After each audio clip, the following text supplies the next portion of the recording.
আসসালামু আলাইকুম রহমতুল্লাহি বারাকাতু। নাহিদ ইসলাম বলতেছি, কে বলছেন? Hello hello. ওয়ালাইকুম আসসালাম রহমতুল্লাহি ওয়া বারাকাতু। কেমন হলো ব্যাপারটা?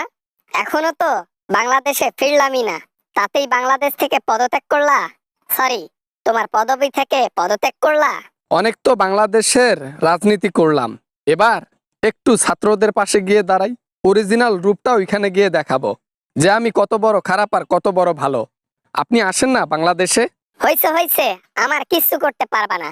আওয়ামী লীগের কিচ্ছু করতে পারবা না। আওয়ামী লীগ হচ্ছে আগুন আগুন, যেদিক দিয়ে যাবে না ওই দিক দিয়ে পুড়ে পুড়ে যাবে। ঠিক আছে, যাবো তো বাংলাদেশে আবারও। বুকের মধ্যে দম থাকলে বাংলাদেশে ঢুকে দেখাইও, তারপর বুঝবো কত বড় বুকের পাটা তোমার। আর এমনি এমনি ভয়ে তো পালাও নাই, বড় বড় লেকচার মারতেছ, সেই দিন বাংলাদেশে থেকে দেখাইতা বুকের সাহসটা। রাজনীতি করে নেতা কেতা হইয়া সমন্বয়ক এখন উপদেষ্টা হইয়া টাকা পয়সা ইনকাম করে এখন পদত্যাগ করো না? বুঝি তো, হ্যাঁ? চোরকে চোরে চেনে, বোঝো না এই ব্যাপারটা? বুঝে নাও। টাকা পয়সার প্রতি যদি এতটাই লোভ থাকতো, তাহলে যেদিন গ্রেপ্তার হয়েছিলাম আওয়ামী লীগের হাতে, আওয়ামী লীগের স্বৈরাচারের হাতে, সেই দিন কোটি কোটি টাকা অফার দিছিল, নেই নাই, নিলে তখনই নিতে পারতাম। হইছে হইছে, এত তোমাকে ভালো সাজতে হবে না। অবশেষে সাধারণ জনগণ হয়ে গেলা। এখন তোমার জীবনের নিরাপত্তা দিবে কে? এতদিন তো পুলিশ এবং আর্মি, র্যাব, বিডিআর এর আয়ত্তায় ছিলা। এখন আমার সাহস হচ্ছে জনগণ, জনগণই আমার সাহস, জনগণই আমার প্রোটেক্টর। আমি বিপদে পড়লে জনগণই পাশে থাকবে।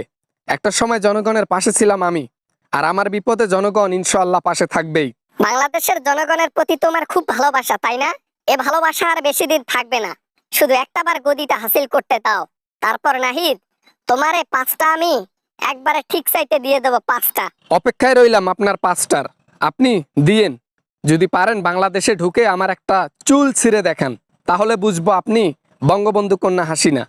স্বৈরাচার কোথাকার, গণহত্যা করে পালাইছিস। এ বেটা এ, আমাকে স্বৈরাচার বলবি না।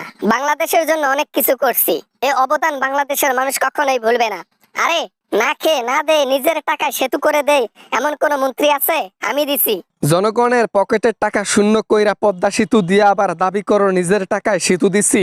আরে বেটি, একটা টাকা তোর বংশের মধ্যে কুবায়া যদি 1.5 কিলোমিটার খোঁড়া হয় কবরে, তারপরে একটা টাকা বের হবে না। সবগুলো জনগণের টাকা, শুধু দুর্নীতি করে মেরে দিয়েছিলি, আর সেই টাকা দিয়ে উন্নয়ন করে তুই বলতেছিস নিজের টাকায় উন্নয়ন করেছি। ফালতু মহিলা কোথাকার, ফোন রেখে দে। এবার না মানে আর কি? ও বাবা বাবা বাবা, ওমা ওমা, কেমনে জানলো? ওরে বাপরে বাপ, এ তো দেখি শিয়ান মাল। এরে তো আমি টপকায়ে যাইতে পারবো না। বাপরে বাপ, ধরে ফেলছে আমারে। আবার এবার ফোন রাখলাম রাখলাম, নাহিদ ফোন রাখলাম। পদত্যাগ করেছি একমাত্র জনগণের জন্য, জনগণের ভালো চাই বিদায় পদত্যাগ করেছি। জনগণের পাশে থাকবো, রাস্তায় থাকবো, দেশের ভালোর জন্য যা করা লাগে করব। পদবি নিয়ে কি হবে?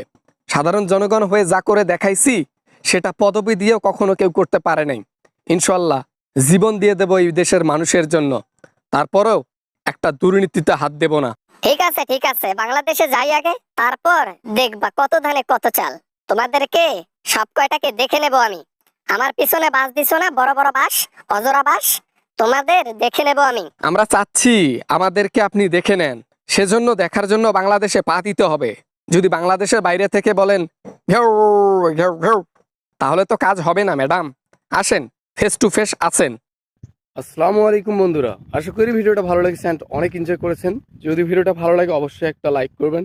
এরকম হাসি এবং আমেজিং ভিডিও নিয়ে আমি সবসময় আপনাদের পাশে থাকি এবং ভিডিও আপনাদের হাসানোর জন্য আপলোড করে থাকি। যদি ভিডিও ভালো লাগে লাইক করবেন, বন্ধুদের সাথে শেয়ার করতে ভুলবেন না। দেখা হবে এরকম আমেজিং কোনো ভিডিওতে আবারও আপনাদের সঙ্গে। সবাই ভালো থাকবেন, সবাই সুস্থ থাকবেন। খোদা হাফেজ।